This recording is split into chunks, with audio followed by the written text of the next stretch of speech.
মুখে মুখে নতুন বাংলাদেশের কথা বললে মনে মনে ফ্যাসিবাদকে লালন করেছে। বাংলাদেশ জাতীয়তাবাদী ছাত্র দলের একজন একনিষ্ঠ ছাত্র নেতা পারভেজকে নির্মম ভাবে যারা হত্যা করেছে সেই হত্যার বিচার এবং বাংলাদেশে যেন আর কখনোই কোন রাজনৈতিক হত্যাকাণ্ড সংঘটিত না হয় সেই দাবিতে আজকে আমরা এখানে দাঁড়িয়েছি। 5 আগস্টের পূর্বে একটি সার্বজনীন ব্যানার ছিল বৈষম্য বিরোধী ছাত্র আন্দোলন, কিন্তু 5 আগস্টের পরবর্তী সময়ে তারা সার্বজনীন যে আগ্রহ, সার্বজনীন যে আকাঙ্ক্ষা, তার বাইরে থেকে যখনই ব্যক্তি স্বার্থকে প্রাধান্য দিতে গিয়েছে তখনই এই ব্যানারটি কলঙ্কিত হয়েছে, কলুষিত হয়েছে। তারা মুখে মুখে নতুন বাংলাদেশের কথা বললে মনে মনে ফ্যাসিবাদকে লালন করেছে। বিগত 15 বছর আমরা যেটি দেখেছি, একটি মেশিন ছিল, সেই মেশিনের ভিতরে মানবতা বিরোধী মুক্তিযোদ্ধারা ঢুকলে, মানবতা বিরোধী এবং যুদ্ধ অপরাধীরা ঢুকলে মুক্তিযোদ্ধা হয়ে বেরোতো।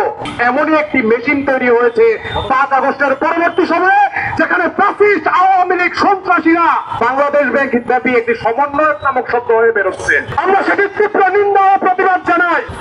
আমরা আপনাদের সামনে মিডিয়ার মাধ্যমে বলতে চাই, আপনারা মুখে মুখে যা বলবেন মনে মনে তাই ধারণ করবেন। আপনারা মুখে মুখে সাম্যের কথা বলেন, আপনারা মনে মনে সাম্রাজ্যবাদ প্রতিষ্ঠা করতে যান। এই বাংলাদেশে 5 আগস্টের পরে পেশি শক্তির রাজনীতি শুরু করেছিলেন আপনারা। বাংলাদেশ জাতীয়তাবাদী ছাত্রদল প্রত্যেকটি সময়ে ধৈর্য ধরে চেষ্টা করেছে সকল ছাত্রদের মনের ভাষা বুঝে নতুন নতুন কর্মসূচি বাস্তবায়ন করার জন্য।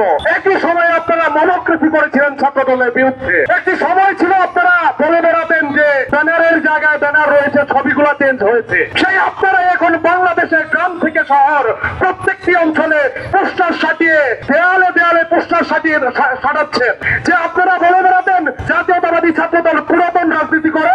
আপনারা সেই পুরাতন রাজনীতিবিদদের, পুরাতন সন্ত্রাসদের শেল্টার দিচ্ছেন।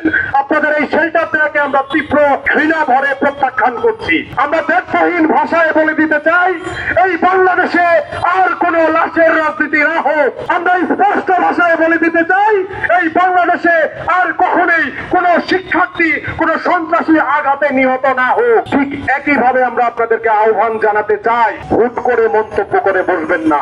আপনারা প্রথমে মন্তব্য করেছিলেন জাতীয়তাবাদী ছাত্রদল বৈষম্য বিরোধী ছাত্র আন্দোলনকে প্রেম দিচ্ছে, কিন্তু পরবর্তী সংবাদ সম্মেলনে যখন আমরা স্পষ্টভাবে প্রমাণ করলাম বৈষম্য বিরোধী ছাত্র আন্দোলনের নেতারাই এই হত্যাকাণ্ডের সাথে সরাসরি জড়িত, তখন আপনারা আপনাদের বয়ান পাল্টালেন। আপনারা বললেন একটি ব্যতিক্রম হত্যাকাণ্ডকে ছাত্রদল রাজনৈতিক রূপ দিচ্ছে।